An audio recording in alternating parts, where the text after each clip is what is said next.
પાટણ જિલ્લામાં યુદ્ધ સમયની મોક ડ્રીલ યોજાઈ. જિલ્લાના 5 શહેર અને 8 સરહદી ગામોમાં યોજાયો મોક ડ્રીલ. આપત્તિ સમયે લેવાના પગલાં અંગે જાગૃતિ લાવવા માટે મોક ડ્રીલ યોજાઈ હતી.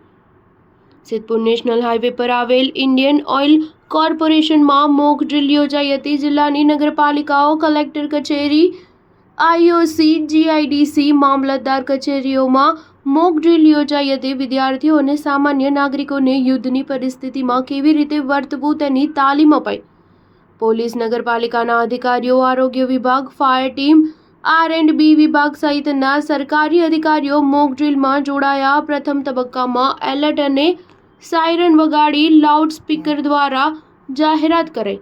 બીજા તબક્કામાં આપત્તિ અંગેની માહિતી આપવામાં આવી. ત્રીજા તબક્કામાં બચાવ કામગીરી હાથ ધરવામાં આવી. ચોથા તબક્કામાં રાહત અને નિયંત્રણ કામગીરી અંગે સૂચનાઓ અપાઈ. રાત્રે 7:30 થી 8 દરમિયાન બ્લેકઆઉટનું આયોજન કરાયું હતું. સ્ટાર ન્યૂઝ 7 પાટણ અનુસાર ઓપરેશન યુદ્ધ અભ્યાસ અંતર્ગત સિવિલ ડિફેન્સ મોકડ્રીલનું આયોજન સિદ્ધપુર તાલુકામાં હાલ IOCLમાં યોજવામાં આવેલ હતી.